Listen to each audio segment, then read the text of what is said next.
미국 독립전쟁 당시에 있었던 실화라고 합니다. 어느 한 신사가 말을 타고 가다가 땀을 뻘뻘 흘리면서 목재를 나르는 한 무리의 병사들을 보았습니다.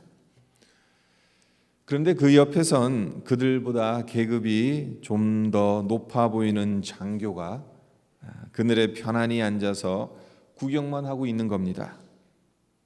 신사가 그 사람을 보고 묻습니다. 당신은 왜 저들과 함께 일을 하지 않습니까? 그 장교가 이 신사의 말에 뭐라고 대답을 했는가 하면, 나는 졸병이 아닙니다. 명령을 내리는 상관입니다. 이 말을 듣자마자 신사는 사과를 하고 말에서 내려 겉옷을 벗습니다. 그리고는 병사들 틈에 끼어서 통나무를 나르기 시작합니다. 목재를 다 옮겨 놓을 때까지 연신 땀을 흘리며 병사들과 함께 일을 다 마친 후 신사는 그 상관에게 이렇게 말을 하고 자리를 뜹니다. 앞으로 목재를 운반한 일이 있으면 총사령관을 부르도록 하게. 병사들과 함께 통나무를 날랐던 신사는 다름 아닌 조지 워싱턴 총사령관이었던 겁니다. 이 소문이 군대 안에 퍼진 이후로 병사들이 워싱턴 장군을 더욱 존경하게 되었고, 장군을 위해 충성을 바치게 되었음은 두말할 필요가 없겠지요. 그렇습니다. 명령만 하는 것이 아니라 섬기는 사람이 진실로 영향력을 발휘하는 사람입니다. 조지 워싱턴 장군은 명령만 했던 사람이 아니었습니다. 군대에서 해야 할 일에 직접 참여하며 병사들을 섬겼습니다. 오늘 본문 말씀으로 마가복음 10장 45절을 봉독했는데 다시 한번 읽어보겠습니다. 인자가 온 것은 섬김을 받으려 함이 아니라 도리어 섬기려 하고 자기 목숨을 많은 사람의 대속물로 주려 함이로다. 나는 섬김을 받기 위해 이 땅에 온 것이 아니다. 도리어 섬기기 위해 왔다. 그리고 섬김의 목적은 다른 사람을 살리는 것인데, 살리는 일을 위해 내 목숨까지 내어줄 것이다. 이것이 주님께서 제자들에게 하신 말씀입니다. 주님께서 제자들에게 이 말씀을 하셨을 때는 온 인류의 죄를 대신 짊어지시고 십자가에 못 박혀 죽으시기 위해 예루살렘을 향해 올라가시던 때입니다. 예수님은 당신이 당하실 순환과 부활을 제자들에게 3번에 걸쳐서 이미 예고하셨습니다. 마가복음 8장 31절에서 첫 번째 예고를 하셨고 9장 31절에서 두 번째 예고를 하셨습니다. 그리고 본문 바로 앞에 있는 10장 32절 이하에서 3번째로 죽음과 부활을 예고하셨습니다. 이 중에서 10장 32절로 34절을 제가 대신 읽어드리겠습니다. 예루살렘으로 올라가는 길에 예수께서 그들 앞에 서서 가시는데 그들이 놀라고 따르는 자들은 두려워하더라. 이에 다시 12 제자를 데리시고 자기가 당할 일을 말씀하여 이르시되, 보라, 우리가 예루살렘에 올라가노니 인자가 대제사장들과 서기관들에게 넘겨지매 그들이 죽이기로 결의하고 이방인들에게 넘겨주겠고, 그들은 능욕하며 침뱉으며 채찍질하고 죽일 것이나 그는 3일 만에 살아나리라 하시니라. 문제는 예루살렘에 올라가면 모진 순환을 당하면서 죽게 될 것이지만 죽은 후 사흘 만에 다시 살아나신다고 예수님께서 3번이나 예고하셨음에도 불구하고 제자들은 이 말씀을 귀담아 듣지 않았다는 겁니다. 오히려 예수님이 예루살렘에 올라가시기만 하면 대단한 영광을 누리게 될 것이라고 생각했습니다. 아마도 왕위에 오르실 것이라고 생각했습니다. 그래서 제자들 중에 예수님께 이런 부탁을 하는 사람도 나옵니다. 35절에서 37절을 보면 세베대의 아들 야고보와 요한이 주께 나와 여짜오되 선생님이여 무엇이든지 우리가 구하는 바를 우리에게 하여 주시기를 원하옵나이다. 이르시되 너희에게 무엇을 하여 주기를 원하느냐 여짜오되 주의 영광 중에서 우리를 하나는 주의 우편에 하나는 좌편에 앉게 하여 주옵소서. 12제자 가운데 형제였던 야고보와 요한이 예수님께 나와서 부탁을 합니다. 주의 영광 중에서 우리를 하나는 주의 우편에 하나는 좌편에 앉게 해달라는 부탁을 하죠. 이제 예루살렘에 올라가게 되면 예수님께서 영광을 받으시게 될 터인데, 왕으로서 영광을 받으시게 될 터인데, 그때에 예수님 다음 가는 권력의 자리를 달라는 인사청탁을 하고 있는 겁니다. 야고보와 요한이 누굽니까? 세베대의 아들이라고 35절에서 이야기하고 있는데, 성경학자들은 예수님의 어머니인 마리아의 동생의 아들들, 즉 예수님의 외사촌으로 추정합니다. 결국 인척 관계를 이용해서 인사청탁을 한 것이라고 말할 수 있죠. 근데 이것이 야고보와 요한만 가졌던 생각이겠습니까? 41절을 보시면 이들의 말을 듣고 다른 제자들이 화를 냈다고 말을 합니다. 다른 제자들이 화를 낸 이유가 무엇이겠습니까? 시기심 때문이고, 이들 역시 똑같은 것을 원하고 있었다라는 것을 말해주는 것 아니겠습니까? 겉으로 드러내지 않았을 뿐이지 그들도 높은 자리를 탐하고 있었습니다. 다만 야고보와 요한 형제가 높은 자리를 선점하겠다고 나섰던 것이고, 뒤에서 이를 듣고 있다가 분노가 폭발한 것이지요. 이와 같이 제자들의 마음엔 권력의 높은 자리에 앉기를 그 마음을 품고 있었습니다. 갈릴리를 떠나 예루살렘으로 향하는 예수님의 행로에 제자들이 동참했던 그 이유가 여기에 있었던 것이지요. 어리석은 제자들입니다. 아니, 어쩌면 정말 못된 제자들입니다. 예수님은 엄청난 고난을 겪게 될 것을 아시면서도 예루살렘을 향해 올라가고 계시는 거예요. 제자들은 주님의 이런 마음을 전혀 이해하려 들지도 않습니다.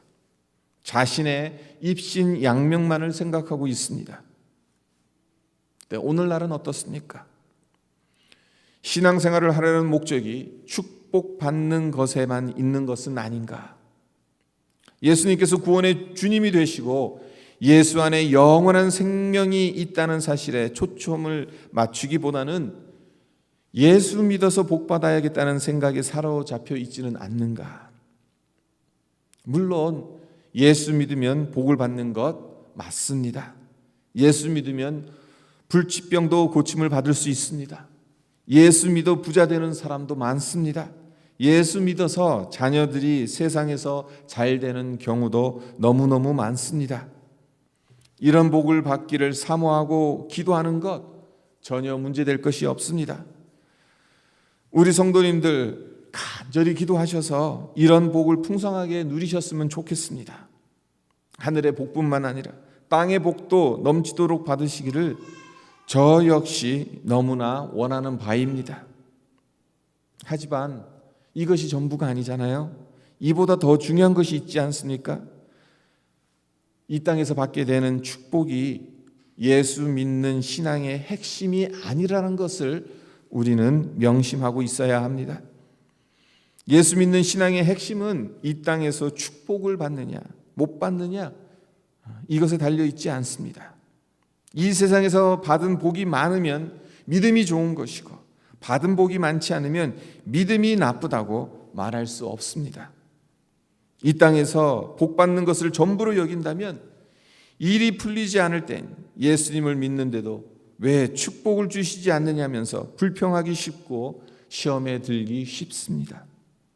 예수 믿는데 왜 부자가 되지 못하는지, 왜 성공하지 못하는지, 예수 믿어도 소용없네라고 탄식하면서 믿음을 저버리기 쉬운데, 그렇게 된다면 얼마나 어리석은 일입니까? 잠깐 있을 땅의 것 때문에 영원한 하늘의 것을 놓쳐버리게 되는 정말 안타까운 일이 아닐 수 없지요. 예수 믿는 신앙의 핵심은 땅에서 누리는 것들과는 비교할 수 없이 고상한 것입니다.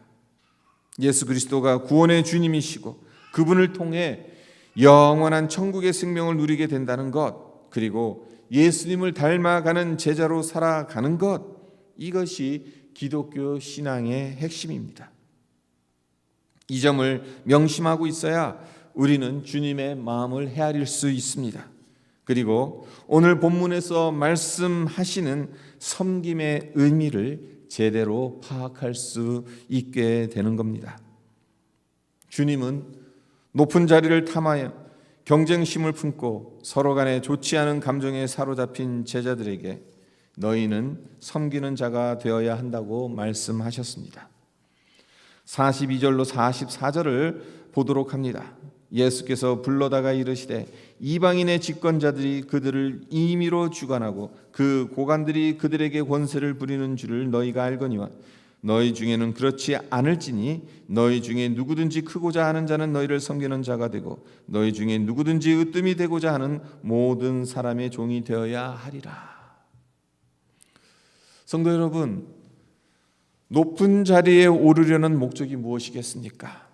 왜 많은 사람들이 길을 쓰고 높아지려고 하는 것이겠습니까? 그 이유, 모든 것을 자기 마음대로 주무르고 싶어서이지는 않겠습니까? 실제로 그렇게 할 수 있는 사람을 출세했고 성공했다고 흔히들 말하지 않습니까? 이것이 세상적인 관점입니다. 하지만 예수님께서 말씀하시는 것은 무엇입니까? 성도들은 그렇게 해서는 안 된다는 겁니다. 43절을 다시 보면 예수님은 분명하게 선을 그어버리십니다. 너희 중에는 그렇지 않을지니라고 분명하게 선을 긋고 있어요. 너희는 그래서는 안 된다는 것, 예수 믿는 사람들은 그래서는 안 된다는 것을 주님은 말씀하고 있는 것입니다. 자기 마음대로 하고 자기 멋대로 세상을 주무르려는 욕심을 가져서는 안 된다는 거죠.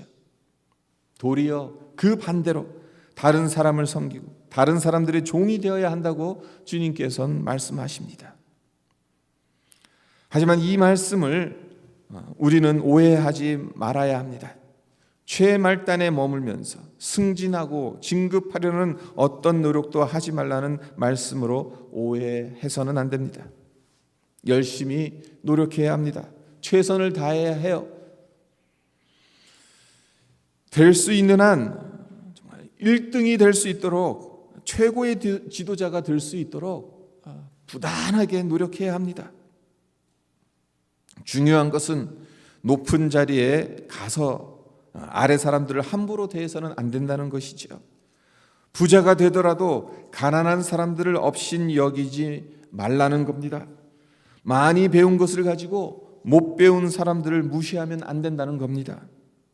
도리어 높아질수록 잘 될수록 가진 것이 더 많아질수록 더 겸손하게 다른 사람들을 섬기는 사람이 되어야 한다는 말씀입니다. 어느 군부대의 사단장에 관한 유명한 이야기가 있습니다. 최선을 다해 자기 직무를 감당한 결과 별을 달고 사단장의 자리까지 올라갔습니다. 하나님께 감사하는 마음이 들었고 그래서 출석하는 교회의 담임 목사님께 무엇을 했으면 좋겠는지를 문의했습니다.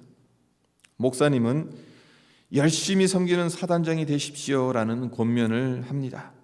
이에 사단장은 어떻게 섬기면 좋을지를 생각한 끝에 군부대 교회 예배 시간보다 1시간 먼저 교회에 가서 소장 계급장을 단 군복을 입은 채로 예배당에 나오는 모든 사람들에게 주보를 나눠주며 안내를 했습니다. 그 사단에서 가장 높은 사단장이 직접 주보를 나누어주면서 예배 안내를 하였으니 어떻게 됐겠습니까? 예배에 참석하는 사람들의 태도가 달라졌어요. 최고 사령관보다 늦게 와서는 안 되잖아요. 예배 시간에 지각하는 사람들이 줄어듭니다. 교회에 한 번도 나오지 않던 사람들까지도 사단장이 나누어주는 주보를 받기 위해 주일 예배에 참석하는 진풍경이 벌어집니다. 그렇습니다. 높은 자리에 있더라도 섬길 수 있는 것입니다. 아니, 더 정확하게 말해서 높은 자리에 올라갈수록 더욱더 많은 사람들을 섬길 수 있는 것입니다. 잘 되기 위해 노력해야 합니다. 최선을 다해 열심히 살아가야 합니다. 그러다 보면 큰 영향력을 끼칠 수 있는 자리에까지 올라갈 것입니다. 하지만 그것 자체가 목표가 아니라는 것을, 높아진 것만큼, 더 많이 배운 만큼, 더 많은 것을 가지게 된 만큼 그것들을 가지고 더욱더 많은 사람을 섬기는 것이 우리가 품어야 할 궁극적인 목표라는 것을 우리 마음에 새겼으면 합니다. 섬김의 목적이 무엇이겠습니까? 45절을 다시 한번 보십시오. 인자가 온 것은 섬김을 받으려 함이 아니라 도리어 섬기려 하고 자기 목숨을 많은 사람의 대속물로 주려 함이니라. 섬김이란 다른 사람을 살리는 것입니다. 다른 사람에게 유익을 주는 것이에요. 나를 희생함으로 인해 다른 사람을 더 좋게 만들어주는 것이 섬김입니다. 주님은 이 일을 위해 이 세상에 오셨고 예수 그리스도를 주님으로 믿는 사람들 또한 주님을 따라 섬김을 위해 이 세상을 살아가는 존재들입니다. 이것이 세상의 가치관과 예수님을 따르는 가치관의 명확한 차이점입니다. 세상에 속한 가치관은 어떻게 해서든지 다른 사람을 내 마음대로 주무르려고 하는 반면에 예수님을 믿는 사람들의 가치관은 다른 사람을 잘 되게 만들어주려고 최선의 노력을 기울이는 겁니다. 성취를 인생의 유일한 목표로 인식하는 오늘날의 세속 문화로 말미암아 너무나도 많은 사람들이 이 땅에 사는 동안 무엇을 하느냐에 초점을 두고 성공과 실패를 판단합니다. 그러나 성경은 우리가 하나님 앞에 서게 될 때 무엇을 했느냐보다 무엇이 어떤 사람이 되었느냐로 판단받게 될 것이라고 가르칩니다. 사도 바울이 에베소서 4장 13절에서 신앙생활의 목표를 다음과 같이 권면합니다. 우리가 다 하나님의 아들을 믿는 것과 아는 일에 하나가 되어 온전한 사람을 이루어 그리스도의 장성한 분량이 충만한 데까지 이르리니. 쉽게 말하면 그리스도의 제자로서 그리스도를 온전히 닮아가는 사람이 되라는 겁니다. 그것이 우리 신앙생활의 목표여야 한다는 겁니다. 야고보와 요한 그리고 다른 10명의 제자들, 주님을 따르는 자들이 되었음에도 불구하고 주님의 마음을 이해하지 못하고 세속적인 욕망에 따라 인사청탁과 자리 싸움을 했었지만 그래도 이것은 십자가 사건과 부활을 경험하기 전에 일어났던 사건이지 않습니까? 십자가 사건과 부활 그리고 오순절 성령 강림을 경험한 이후로는 제자들이 완전히 달라졌잖아요. 야고보는 주님을 증거하다가 헤롯에게 순교를 당합니다. 요한은 지중해 밤모섬으로 귀향을 갑니다. 한 사람은 복음을 위해 목숨을 바친 순교자로, 또 다른 한 사람은 복음을 위해 고난을 당하는 순교적인 삶을 살았던 겁니다. 그리고 우리가 잘 알고 있다시피 다른 10명의 제자들 역시 가룟 유다를 제외하고는 모두 다 복음을 위해 순교했습니다. 우리는 십자가 사건과 부활 이후의 시대, 성령의 시대에 살고 있습니다. 따라서 몰라서 못한다는 변명은 통하지 않습니다. 우리는 주님의 길이 무엇인지, 주님께서 원하시는 것이 무엇인지, 우리가 추구하고 목표로 삼아야 할 것이 무엇인지 조금만 주의를 기울이면 충분히 그리고 분명히 알 수 있는 은혜의 시대에서 살고 있습니다. 그런데 우리는 정말 그렇게 살아가고 있습니까? 교회가 이 세상에서 섬김을 위해 존재하고 있는 것입니까? 저와 여러분은 섬기는 사람이 되라고 부름을 받은 자들입니다. 예수님의 제자가 되기 위해 우리가 지불해야 할 대가가 무엇인지, 예수님께서 제자들의 발을 씻겨주시며 하신 요한복음 13장 13절 14절 말씀을 기억했으면 합니다. 너희가 나를 선생이라 또는 주라 하니 너희 말이 옳도다. 내가 그러하다. 내가 주와 또는 선생이 되어 너희 발을 씻었으니 너희도 서로 발을 씻어주는 것이 옳으니라. 섬김을 배우지 않고 섬김을 실천하지 않고 예수님의 제자가 되는 방법은 없습니다. 예수님의 참 제자가 되는 길은 섬김으로 가능한 것입니다. 섬길수록 우리는 예수님을 닮아가는 것입니다. 섬김을 받으려고 하면 할수록 예수님과는 점점 더 멀어져 간다는 것을 우리가 기억했으면 합니다. 바라기는 우리 모두 섬김을 받으려는 마음은 내려놓고 주님을 닮아 온전히 섬기는 사람으로 살아가겠노라는 결단을 하는 우리 모두가 되기를 주님의 이름으로 축원드립니다.